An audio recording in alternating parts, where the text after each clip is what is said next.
Денес православната црква ги празнува светиот апостол Вартоломеј, светиот апостол Тит и светите исповедници едески.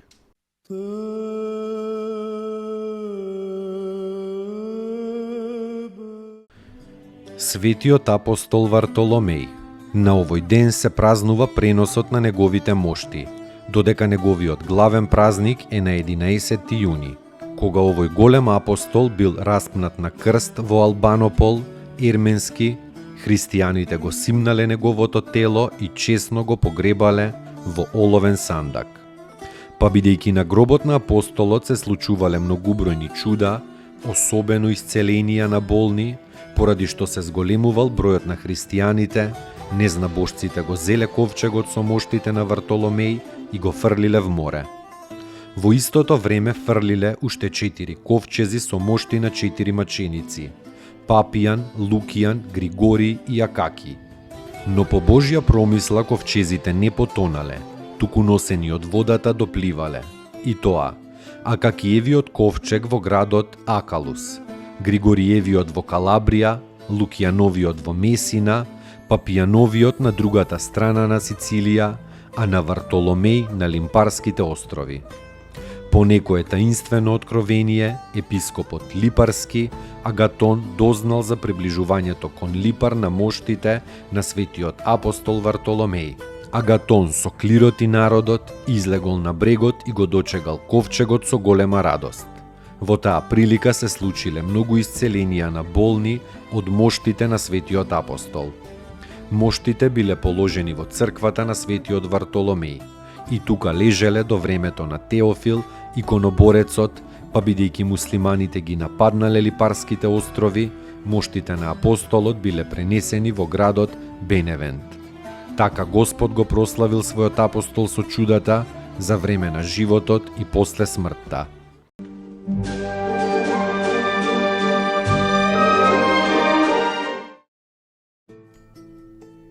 Поуки од светите отци. Според светот што го носи во себе, човекот суди за светот околу себе. Свети Јустин Келиски.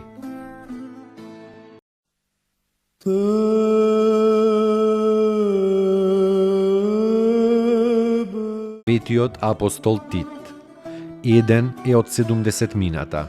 Роден е на Крит и воспитан во грчката филозофија и поезија.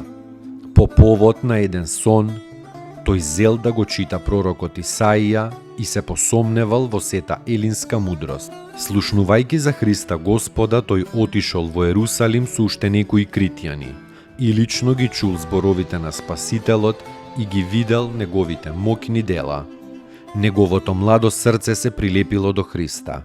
Подоцна бил крстен од апостол Павле, на кого, како син на татко, му послужил во делото на Евангелието. Павле толку го љубел Тита, што го нарекувал некогаш вистинско чедо, а некогаш брат. Тит многу патувал со големиот апостол на народите.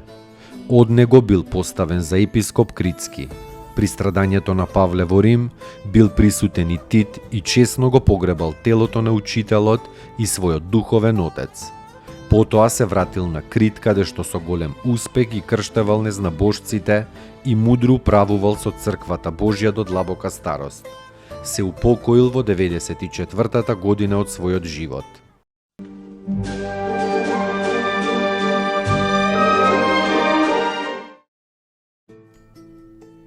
Поуки од светите отци.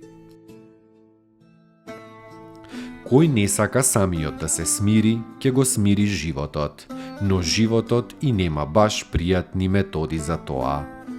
Патријарх српски Павле.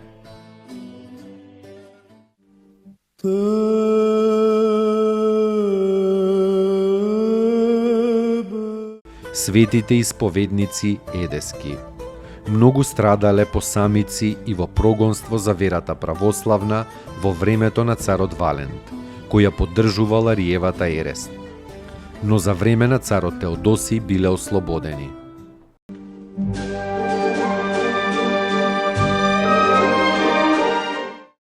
Поуки од светите отци.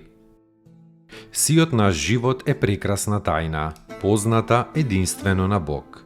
Тој се одвива чудесно по некаков таинствен план, кој што не го забележуваме и не го разбираме.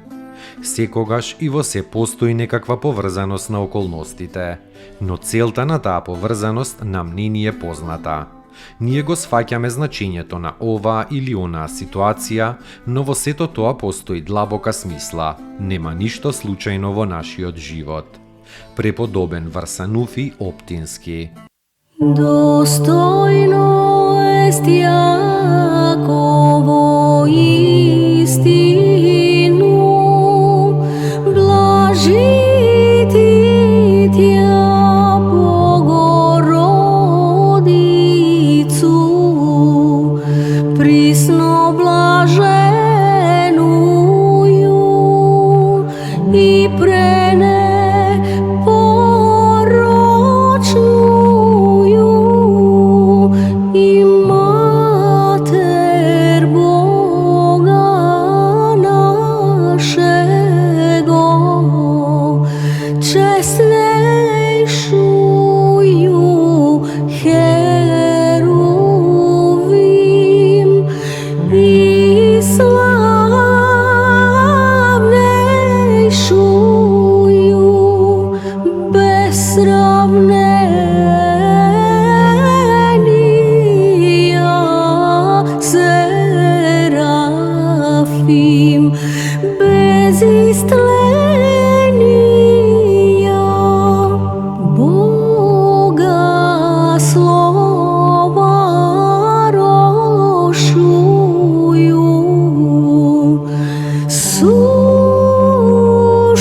Поуки од светите отци.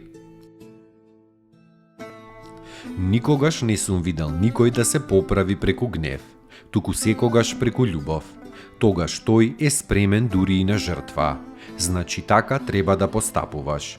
Земи се себе си за пример, како се смируваш со викање или со љубов.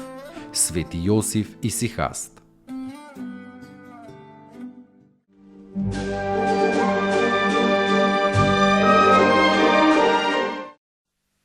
Te